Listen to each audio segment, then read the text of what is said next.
Alright guys, welcome back, and we are going to dive back into the topic of the Acolyte. For those of you who are still watching this show, I apologize.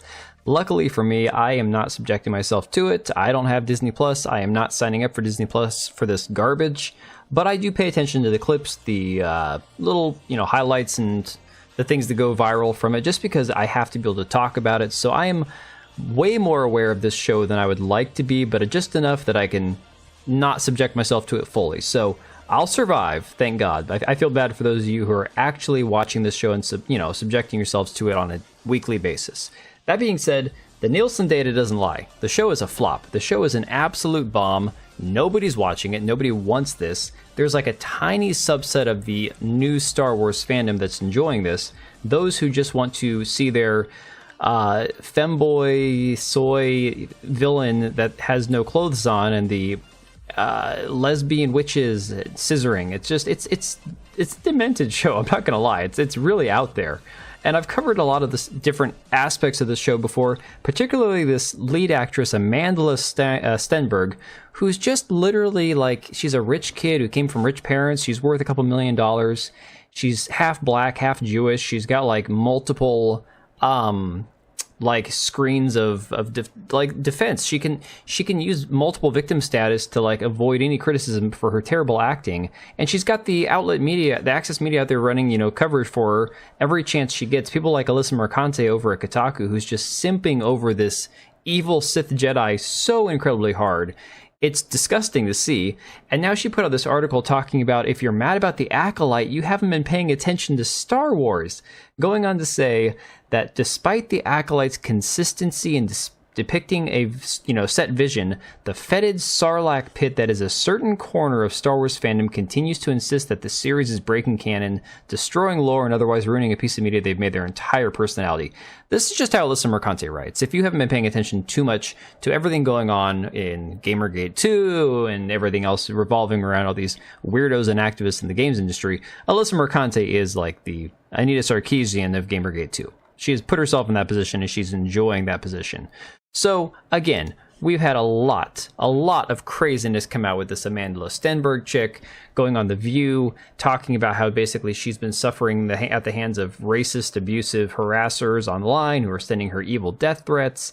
And the craziest thing is, no one's producing any proof of this. And I'm not saying that there's not actual harassment or threats going her way, but most of the criticism I've seen is of the show. And then she put out that horrible discourse video attacking people, saying F your discourse. It was the worst non-rap, non-singing music video I've ever seen in my life. It was just cringe, okay?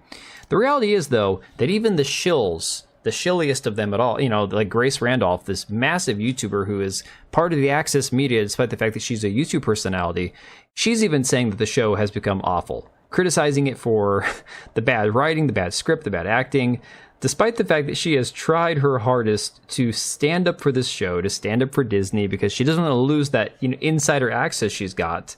She even wanted to say that, there was hate speech against this show and that people were just going after it because they're bigots. Again, the crap that we're used to hearing. Again, the Access media and Disney stars run out and say, oh no, we're being attacked because we're brown. It's like, no, you're not being attacked. Your show that you put out is being criticized for being garbage, but that's beside the point. That's not how these people view it. They view it like, if you don't like their thing, the thing that they put out, the thing that they worked so hard on, the thing that represents their vision of the way they think the world should be, well, then you're just a bigot. So, all this to say, Star Wars The Acolyte lost 75% of its viewer base. Star Wars is down 75% of its viewer base. People are just tuning out. Even what I think everybody can agree was the best Disney Star Wars product, aside from Rogue One, was Andor, and nobody watched Andor. I watched it. I was surprised at how enjoyable it was, but nobody else was watching it, apparently. So now, of course, people are pointing out parts of the Acolyte that are just terrible, that are just cringe, parts of the plot that don't make any sense. You have this Wookiee carrying what looks like a metal detector. It just is terrible. This scene here, and spoilers in this, if you actually care, I'm sorry, but apparently the Jedi, when she clears the Wookiee's mind of like the mind control these witches have, she doesn't know what she's doing, and she accidentally kills all these witches who are all like, locked hands and doing this voodoo chant. John Delarose says, wait, I get it. The old guy's soul is obsessed with the young starlet Osha after meeting her a few minutes earlier. He'll do anything to have her, murder, lie, steal because he's a pervert. This is Leslie Headland writing what she knows as Harvey Weinstein's assistant. I mean, maybe that hits too close to home. You've got Robot Head pointing out that they're using this horrible song in the end credits of the show, which even Eric Kane over at Forbes, who has been reviewing this show every week, he's being attacked by people who think he's like some sort of right-wing bigot because he's like, it's not unreasonable to ask that if we're in a Star Wars show, or if, for example, Gladiator 2's trailer that has that Kanye West song, it's not unreasonable to say, hey, I want Star Wars music in my Star Wars show. I don't want hip-hop or whatever the hell this garbage is here. And unfortunately, I can't play it because copyright. But this scene right here, we're going to get into in a minute. Let me pause a second. We're going to mute this. But she thinks, for whatever reason, that there's danger coming. This witch character does. And so what does she do? She goes black-eyed, opens her mouth into this like massive jaw, like maw of dark energy. She poofs into this black cloud. And then all of a sudden, the Asian Jedi here, Soul, decides to stab her with his lightsaber, even though she is just a cloud of black smoke, which of course kills her. And then she says she was going to release the child to them, despite the fact that right here she disappears and is going towards... it's the strangest thing. I don't know what the hell they were thinking, but we're going to get into that in a second because Leslie Headland has an explanation for this entire sequence here. Okay, so in this massive interview she's done with the Nerdist, apparently, Headland explains some of the parts of this show that are just completely mind-boggling. So essentially there's a vergence, is what they call it, like what is on Dagobah in Empire Strikes Back, where Luke goes into the cave and he sees the vision of him fighting Vader, and then he becomes Darth Vader. That's what they're saying created this planet. A hyperspace accident wiped out the life on the planet. This vergence in the Force came about and repopulated the planet with life and, plantation and animals within 100 years. So essentially, she's alluding to these twin characters being created by this vergence in the Force, not wanting to commit to the idea that the witches themselves created her, the two girls. Again, she doesn't know if she's getting a season 2. I'm going to say that that's basically a dead issue. However, you get further down here, and the explanation for what the black smoke was is my absolute favorite part. So the person interviewing her asks her why all the witches died when Indara, who is the one that was Trinity in Matrix, when she freed the Wookiee of the mind control. Headland says, this was a big question where we were working on the episode. To me, it was very important because it told two stories. One, that Indara, despite her being completely and utterly the consummate Jedi in this episode, I did feel it was important that she also misjudged something. If we were going to explore those themes, she couldn't just be this infallible Jedi. Oh, no, it's very clear that Leslie Headland wanted the Jedi to be the absolute, evil, bumbling ass of all jokes in this... in this series, because she wanted them to be flawed and not perfect. We all know that. It's not a shock at this point.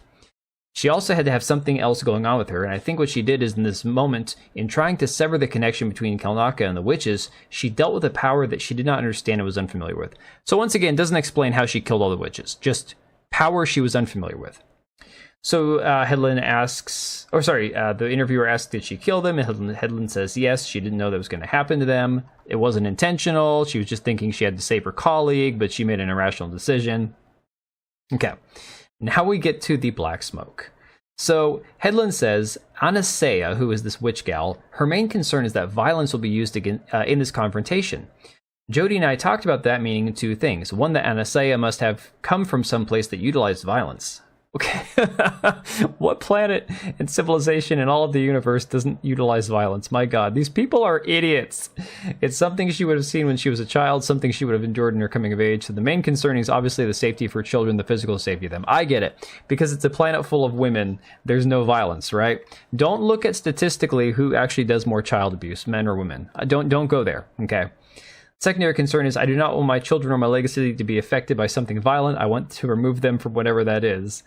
The why about the dematerializing is the first thing that Jodie and I talked about in seeding the character. What she is doing is what Jackie says in episode 4, and that's an honor to see anyone transform into the Force. I believe, and this is the weird coming from Leslie Headland, who is the showrunner, saying I believe Not this is definitively what she's doing. Does she not even know what's going on in her own show? I believe that Anastasia is transforming herself and May into the Force in a way that doesn't kill them. What the hell that even means at this point, I don't even know. They're just making this crap up as they go along. I cannot believe that there's anybody trying to say that this show is good, that is still willingly watching this show, that isn't doing it ironically or as YouTubers are doing to cover the show. I can't. I don't get it. I don't get it. It's one thing if they want to make their own fantasy fiction series, go for it, have fun with it. Why the hell they're trying to call this crap Star Wars, I don't understand. And it always comes back to attack the fans, attack the fans, attack the fans. But that has, it's just like calling everybody a bigot or a racist. It's all worn off at this point. Guys, it's all so yesterday, you know? We've all moved on since then. Anyways, guys, let me know what you think about all this. Are you guys watching this dog turd of a show? I kudos to you if you're pushing yourself through it just to, you know, to get a laugh out of it, I guess. I'm going to be watching Rings of Power when it comes out, so I guess I can't say too much about it, but let me know what you think about all this, and I'll catch you on the next one. All right, and if you made it this far, thank you so much for watching the video. Thank you for being here. I do have 2 channels, Minimal Effort Podcast, as well as my gaming channel. I do have a Twitch and Kick for my gaming channel. We do live streams over there occasionally, maybe once a week. And then if you are in the market for a new PC, make sure to check out Meta PCs. Click the link I have down below. Use code TBO at checkout for a special discount. Thanks again for watching, and I'll see you next time.